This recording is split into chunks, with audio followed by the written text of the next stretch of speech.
psychiatry, psychology. You can group them both together. This is a teaching against both of them.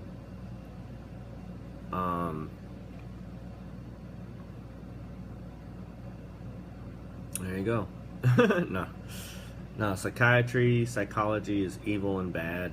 And when I was growing up, I heard some Christians say stuff like that, and I thought they were wrong. Turns out they were right. And I did have a lot of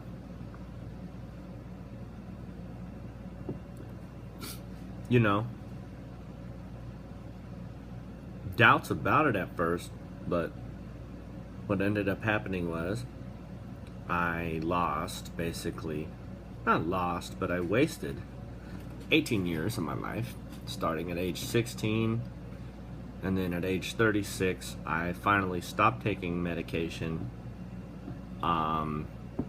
because I went to the library to try to find some kind of a proof that there was such a thing as mental illness, schizophrenia, paranoid type, parenthesis, from the DSM, diagnostical statistic manual,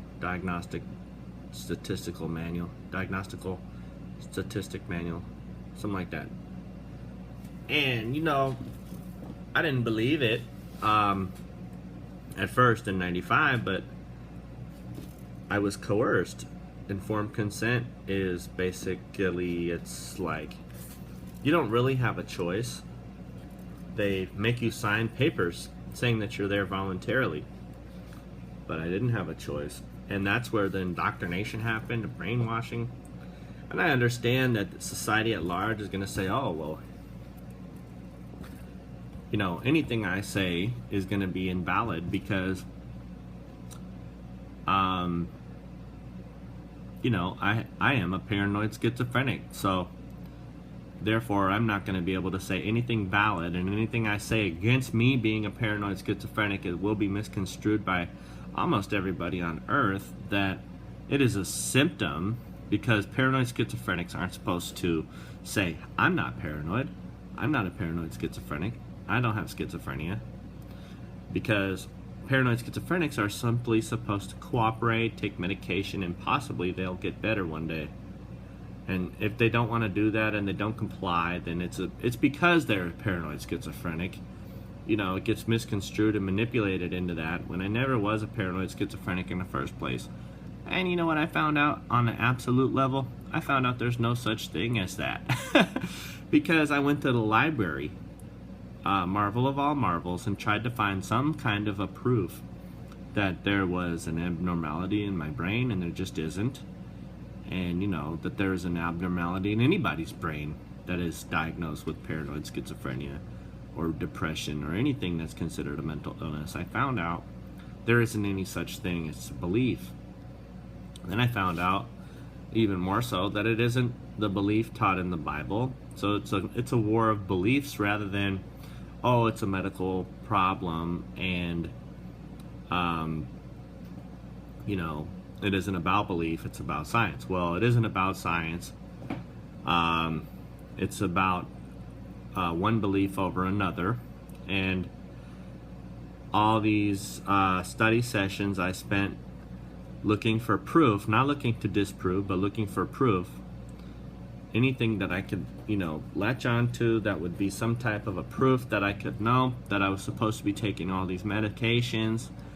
I couldn't find any proof. No matter how hard I scoured, I could only find that psychiatry itself teaches that they believe in that. They believe. It says, well, we believe it could be because of an enlarged thalamus, or we believe it is believed that it could be due to a chemical imbalance of this chemical in the brain that is in the mesolimbic region, and a richness of this chemical called D2 in the mesolimbic region produces these 14 schizophrenia symptoms, and a poorness of this chemical called D2 in the mesolimbic region of the brain causes these other 12 symptoms. And These symptoms are called schizophrenia, and they don't know that, they believe that, it says in all the books put out by psychiatry, psychologists, you know,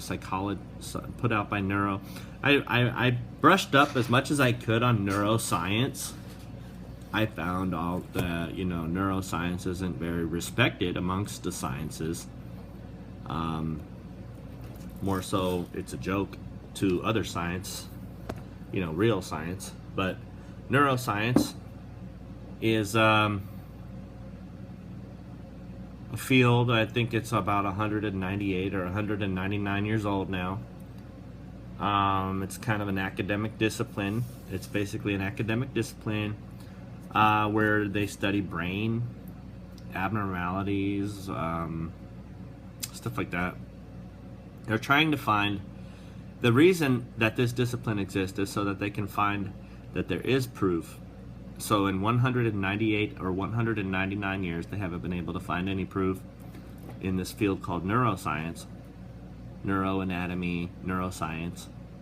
Well, it's about the brain. Neuroanatomy is brain anatomy. Neuroscience, or neuroanatomy. Neuro.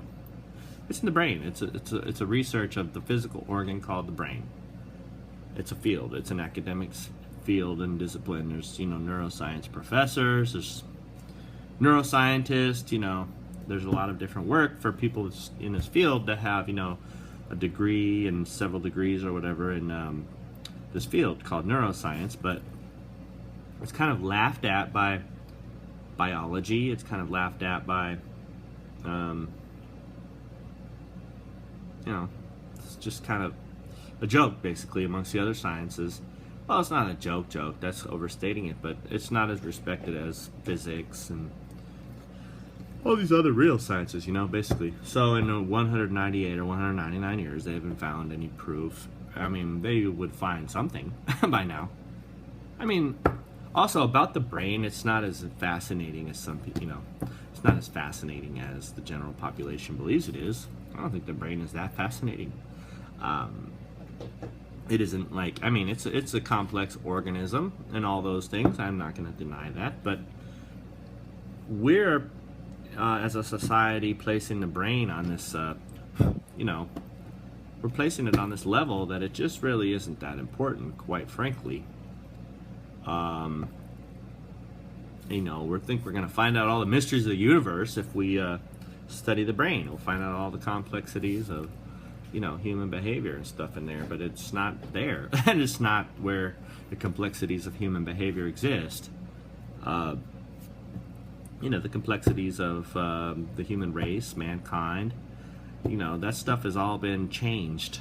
What a human being is, from what a human being actually is, to this different idea of what a human being is, due to Ernest Rudin, primarily, who was a eugenicist and a scientist, but he was believing and teaching in German and French, I guess, German mostly, institutions during, you know, pre-World War II, almost back, you know, way.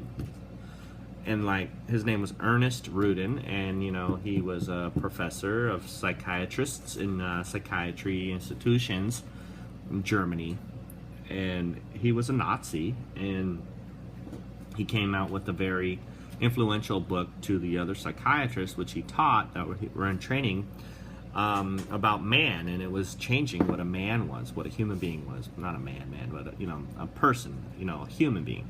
It changed it completely, from what a man or a human being actually is to man being an accident or some type of a mistake that, you know, it's a chance, it's a random chance that we're even in existence. And it isn't that God created the earth and the heavens in 6 days and then rested on the seventh, and we're all descendants of Adam and Eve. It's completely different than that. It's the earth and the billions of years and evolution and eugenics and Charles Darwin and, you know, Sir Francis Galton, Charles Darwin's cousin, came out with all of that. So in interest of keeping these videos short, I'm going to go ahead and push stop before 10 minutes comes up, and I'm going to keep making more.